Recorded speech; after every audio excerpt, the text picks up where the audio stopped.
I'm Larry Handley, and this is For Better or Worse, brought to you by Little Brown Dog Productions. This is a podcast designed to help couples plan their wedding day by introducing them to the very best wedding professionals in the Greater Cincinnati area. Today we welcome Matt Grimes of Vivid Wedding Videos.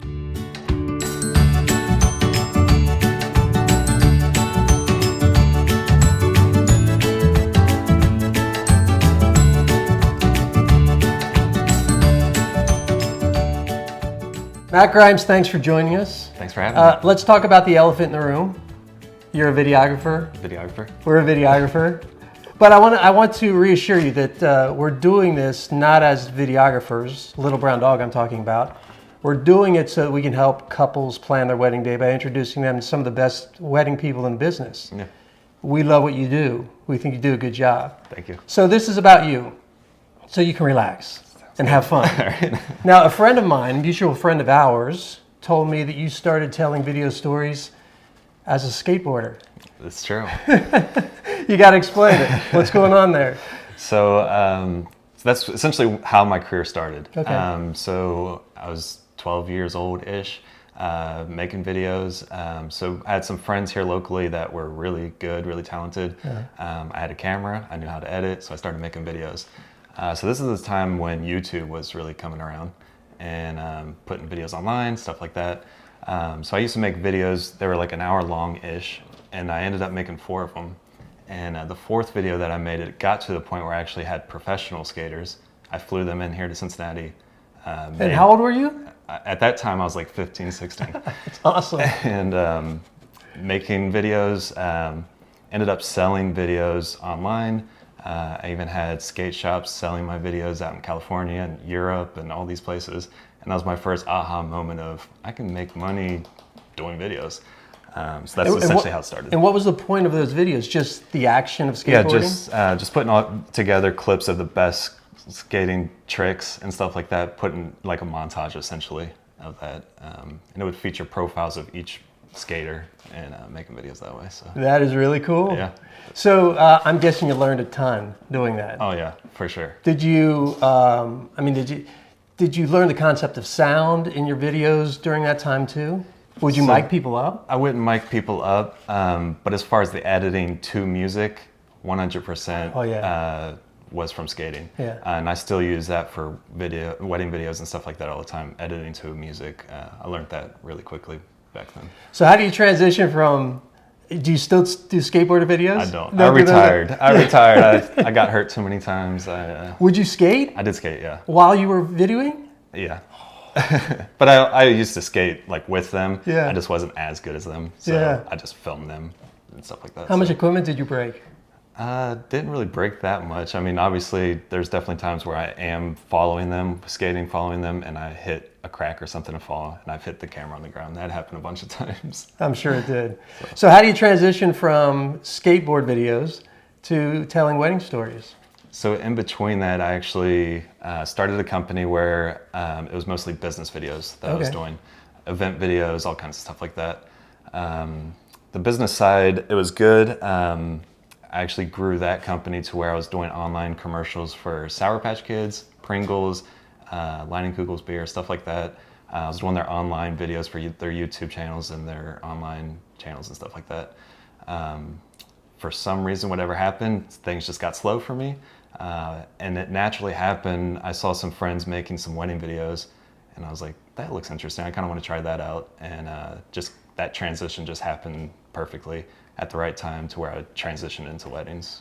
Now, I know you went to school for videography. I did. At Cincinnati State? Yep. Is that what it's still, Cincinnati State? So, yeah, right? yeah. So were you doing these business videos, including Pringles, Procter & Gamble, right? Yeah. Was that before you went to college? So that was shortly after. That's impressive, though. Yeah. Yeah. Those are big clients. Yeah, it was. I mean, it's kind of crazy. I was, 23 or something like that, making these commercials for them. So yeah, it was definitely a fun time. Wow, you must have thought you had the world on your string, I did. right? Yep. That's pretty cool. All right, so you see some friends' videos, and you think, I can do this too. Do you remember your first wedding? I do. Yep. Not who it was, but Describe it for me. Were you nervous? I was nervous for sure. Did you do it for free? No, I did not do it for free. Okay, because our first videos were for free. We're just like, can we do a video for you? Yeah. Because we don't know what we're doing, and we have no, if we fail, we fail. No cost to you. Right. And we probably did 2 or 3 like that. Yeah, it was definitely at a discounted rate for Yeah. sure to get into the business, but Yeah. Did you shoot it by yourself? No, I actually had a second videographer with me on that one. Yeah. Okay. And what did you learn from that one specifically? Do you know everything? Yeah. So essentially, the audio, just how important audio is, and having backup audio. I think that was the big thing. The audio didn't mess up on that wedding, but definitely realized quickly, like, okay, if this mic messes up, I need to have some kind of backup because it's a one-take wedding, right? You can't be like, hey, can you redo your vows again? I need to capture that again. So Redundancy is key. it's huge. And when audio goes bad, it's so much more critical, do you agree, than when video goes bad? I mean, you can fix some video that doesn't look quite perfect. Audio is hard to fix. It is. It's super hard to fix. Sometimes you can't fix it. Yeah. So yeah, it's critical. That's why we have redundancy when we shoot our videos. It's important. So you did your first video. It was a smashing success, wedding video. Yeah. and so how did it grow from there? I mean, was it mostly word of mouth? Yeah. Obviously, I went on the Knot and advertised on there. But yeah, as far as definitely the biggest thing is photographers definitely helped out. So photographers started recommending me. And that obviously helped it huge to get their recommendations and got me in the door that way. We always say that that we're low on the food chain, videographers. Yeah. In other words, there's the venue, there's maybe the entertainment, there's a photographer, there's catering, there's cake, and somewhere down the line there's a videographer. Do you agree with this? Oh yeah, for sure. So oftentimes, we're one of the last ones to get hired. So it is so important that you get some recommendations from other people who are higher on the food chain, right? Yeah. You agree with that? Oh yeah, for sure. Yeah. Yeah, so I was going to ask, does the team that you're working with affect the way you shoot in the process? Yeah, it definitely can. So there's definitely certain photographers I love working with. I essentially never have issues with any photographer I work with, but there's some that do things differently and do things similar to the way that I like to do things. So when I work with those, it just is a lot more seamless. Biggest thing is like I have some photographers that are like, hey, look at the camera and smile and stay still. I need movement. I need things like that. Yeah. And there's a lot of photographers that I like working with that do that movement stuff that obviously help. I've never done any in-depth research on about what I'm about to ask you, whatever I'm trying to say. But I think probably 30% of the weddings here in the Greater Cincinnati area use videography. Do you confirm or deny? Yeah, I'm not sure. I mean, yeah, I would. Have you thought about it? I haven't really thought about that. Well, in other words, it's certainly not a majority. I think it's less than 50%. Yeah. Why do you think it would be important for a bride and groom to get video? So, obviously having pictures and stuff like that is great to be able to look back on. But the biggest things like toasts, you're not going to remember what your best man or the maid of honor said at the reception. Those moments like that are huge to be able to go back and look at. But even for me personally, I love capturing things that I know the bride and groom didn't see. They were hidden away right before the ceremony and I caught the flower girl doing something cute or whatever it is. I love capturing those moments and then knowing when I send them the video and they see that they're going to love seeing that kind of stuff.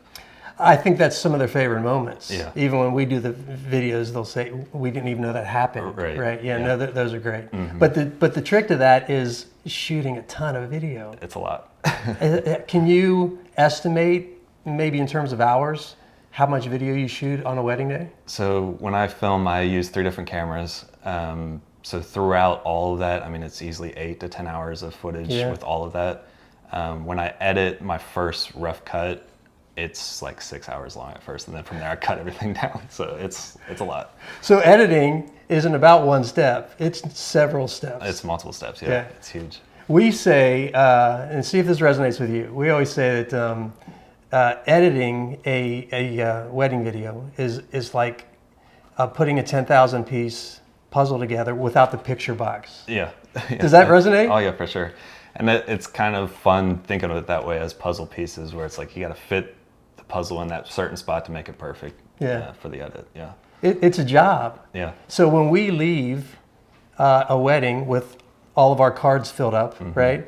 That's when our job really starts. It is. You agree? Yeah. Yeah. I always tell the bands, I wish I were you, right? Because you guys get to pack up and you're done. Yeah. Right. We're not done. Yeah. We still. I mean, it's half. Tell me about the editing process for you. Are you editing while you're shooting in your brain? Oh yeah, for sure. There's definitely moments that I'm definitely going to use that shot. Or that one wasn't that good. I know I'll take that out. So yeah, obviously editing that. The biggest thing for me is like for the highlight film part, I never go into a wedding thinking I'm going to do this kind of video. I'm going to use this type of song. I always tailor that to how the wedding goes. And so as the wedding's going, I kind of feel the vibe of how the wedding's going to kind of feel like how I'm going to edit it and what music I'll use and all that. Yeah. So personalizing the video to the people and the way the wedding went is so important. But to get to the edit, you have to have the right video shot, correct? Yeah. So do you tailor to what you know about the bride and groom prior to the wedding?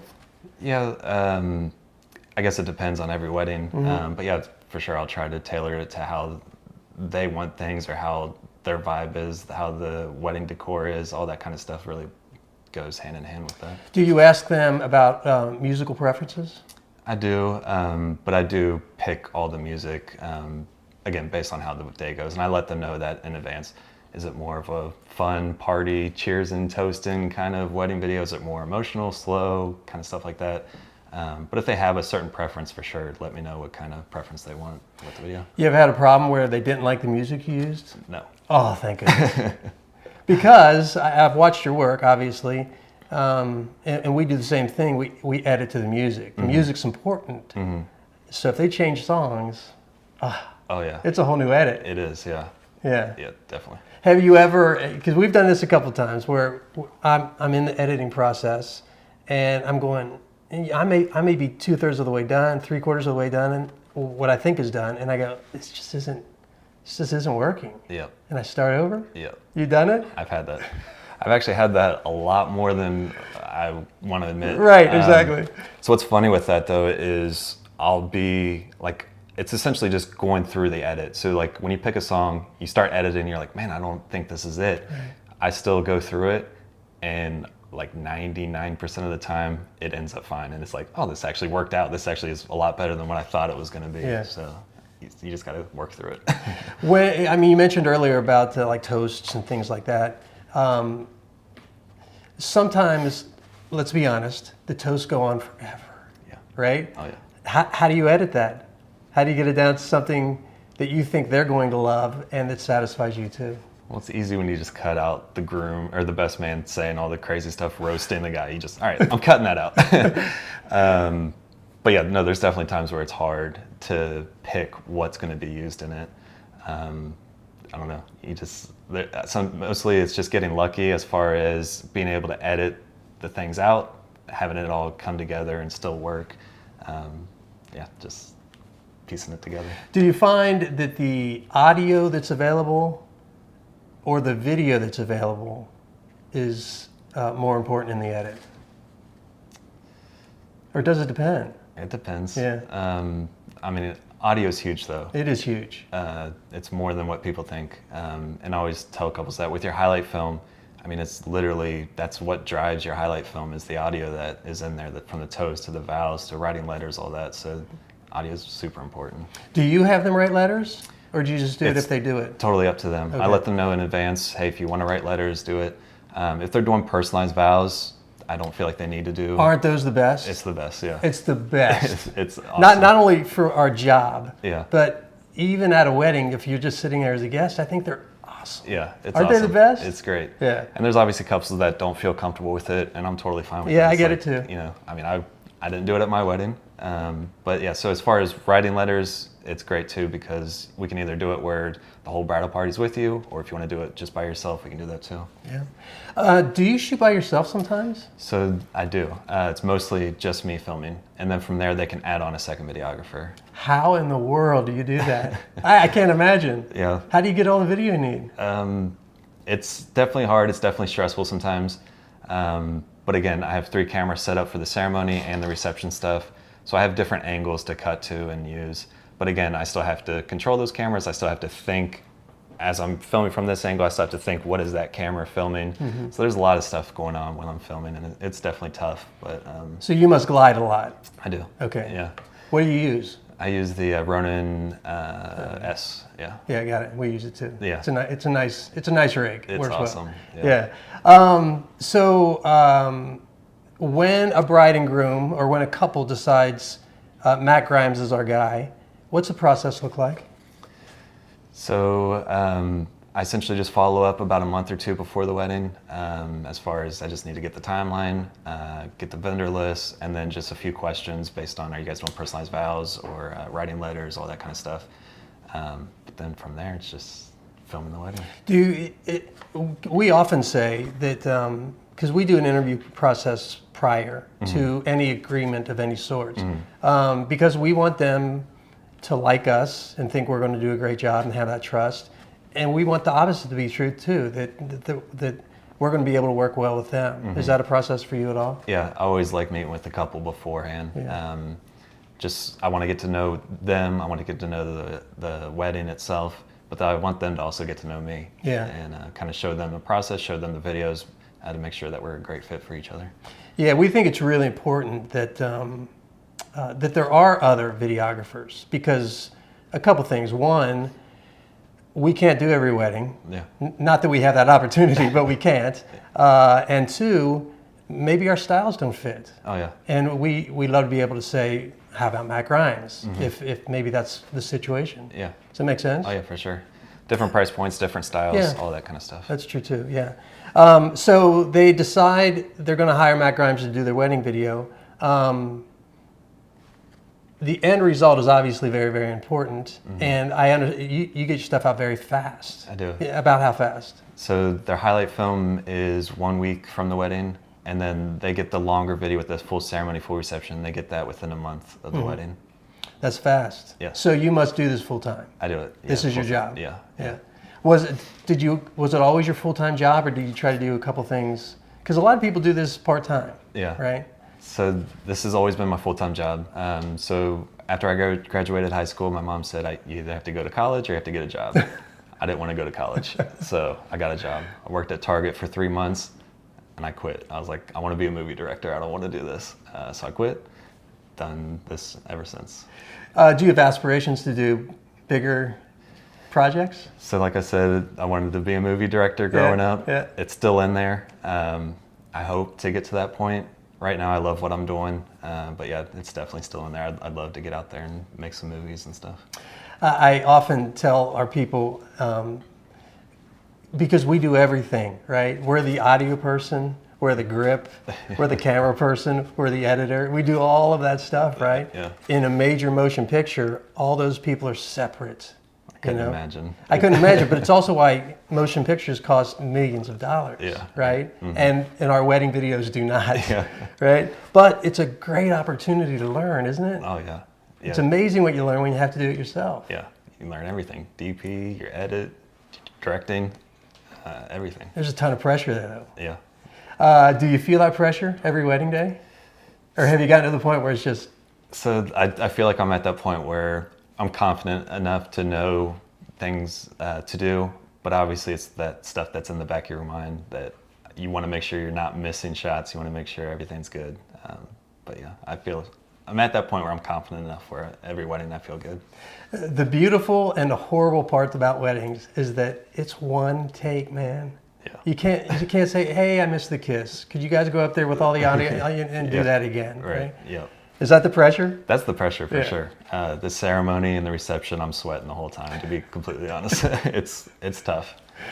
So on a July 95-degree day, it's the worst. Yeah, it is the worst. Yeah. It's quite frankly, I've learned to love fall and winter weddings because of that. Yeah. Really? Yeah. Is it true? Yeah, you feel less stressed. Yeah. You're not as hot. Right. You No, know? it's true. Social media reviews are very important in what we do. Yeah. You have plenty of them. I read them. They're great. But I'm going to give you the opportunity as the owner of Vivid Weddings to tell me what the ideal social media review would say. Ooh. What's important to you for the experience of the bride and groom? So one of the things that people do review me on is that they don't notice I'm there for the ceremony reception parts. Obviously, you're going to know I'm there for bride prep and all that kind of stuff. But the ceremony reception part for me is important. Like, I don't want to be an interference to your guests, to you guys, or anything like that. So I'm zoomed in, I'm like in the back, and I'm staying out of the way as much as possible. So that's a huge part for me, is so that they don't really notice me there. But then other than that, just, hopefully that they like the highlight film, hopefully they like the longer video and all that. It's great having zoom lenses, isn't it? It's really nice, yeah. I love the shot from the back of the church that's down the center aisle, but I don't want to be up there. Oh yeah. I kind of have this feeling that if the congregation has to turn their head to look at me, that's one thing. But if I'm in their line of sight, then I shouldn't be there. Oh yeah, for sure. So that zoom lens, they're costly. Yeah. They cost a ton of money. Yeah. But they're worth it. Yeah, they're definitely worth it. Yeah, that's good. Nice review. I bet you get a lot of those. So congratulations on that. Yeah, thanks. Whenever we have a guest on, I don't know if you've listened to any of them yet, but we always ask for free advice. Mm-hmm. So if you were to give some free advice to couples out there about hiring a wedding videographer and the importance of it, give me your spiel. What would it be? The importance of hiring a videographer? Yeah, why should they, and how do they get a good one? Yeah. So again, going back to listen to the toast, listening to all those audio moments is huge for video. You're not going to get that with anything else. Being able to see those moments that you might have missed because you weren't there, those are huge. But then being able to relive the wedding day in 5 to 10 minutes. I mean, it's such a cool thing to be able to go back and watch, and you can share it with friends and family, so they get to enjoy it. And then the people that weren't able to make it to your wedding, now they get to see your whole day in 5 to 10 minutes. It's really cool to be able to have that. What was the second part of your question? How do they find a videographer who's going to be able to do a good job for them? Because there are a lot of them out there. Yeah. Some of them are really good. Yeah. Vivid Weddings. Some of them are not so good, right? Yeah. You've seen them. So definitely doing your research. And I think talking with the vendors that you've already booked, so your photographer and your DJ, they're going to work with certain videographers that they recommend, talk with them, make sure that it's all a good fit for that. So from beginning to end, a couple gets in touch with you, says we want to hire you, mm-hmm. to the end when you send them all their stuff. Mm-hmm. What are the biggest challenges? Just making sure that you edit the right video. Every video is different. As much as it seems it's the same, because we're filming weddings every time. There's a wedding dress, there's a venue, and all that kind of stuff. It's always different though, because every location's different. Every bride and groom's different. So just trying to make it similar, because they obviously hired you for a reason, but you want to make it different because you don't want every video to be the exact same. Right. Yeah, no, that's very true. Mm-hmm. It is the challenge, and they're intrinsically different because the bride and groom are different, the guests are different, the venue's different, the reception area is different. Mm-hmm. But there's always a kiss. Yeah. There's always an I do. Right. There's always a walking down the aisle. So some of the things are the same, but they all feel different. Yeah. Right? I think it's a great. When we started doing this, we just wanted to tell good stories. Mm-hmm. We did not have weddings in mind. Mm-hmm. We do weddings now because they're great stories. Mm-hmm. Agree? Oh yeah. And going back to the movie thing, for me, I get to make movies every week with this. It's always a love story, so maybe not action adventure kind of stuff, but so it's always love stories. But I love it because I get to tell a story. I get to tell a movie side of it for each couple, and it's a lot of fun. So when you become a big motion picture director, and I can show people this video and this audio, yeah. What kind of movies will you make? big action movies. Oh yeah? Oh, yeah. Like Die Hard? Yeah, you know. Lethal Weapon? Some crazy car scenes, car chases, running from the cops, robbery scenes, all that kind of stuff, yeah. That's what you want to do? So you like special effects? Yeah, I love it, yeah. Okay. I'm not good at them by any means. I've definitely they cost tried a stuff. Fortune. Yeah, it's super tough. That's a whole nother world with all that, but yeah. I can do like the bullet hits, stuff like that, hitting glass, those kind of effects. I've mastered those, but. That's awesome. That's cool. How many weddings have you done in your lifetime, in your career? 200-ish, something like that. And on the average year, what are you comfortable doing in a year? So I do 35 a year. Okay. And however it's worked, I've always have done 35 a year. I could do as much as 40, I feel like, but 35 is a good number for me. Yeah, we did 55 one year and it was too many. Yeah, I couldn't imagine that. Yeah. So that's a good number, 35-ish or so. Yeah. Allows you to get the product out quicker. Mm-hmm. It's a good pace for editing. Yeah. Yeah. I can still have a life outside of working, so yeah. That's something I never even considered, so that's a good idea. Yeah. Matt, thank you. Hey, thank you. Hey, give me some contact information in case people want to get in touch with you. Yeah, so the website is vividweddingvideos.com. I'm on Instagram and Facebook at Vivid Wedding Videos. Again, thanks. Hey, I appreciate it. Are you Thank okay? you. Does it feel all right? I mean, you know, I'm not used to being on this side of the camera, but I don't know. You're a natural, my friend. Appreciate it. So when you get your Academy Award, you'll be all set for this. Yeah, and I'll invite you guys out for it. Oh, nice. I'll take you up on that.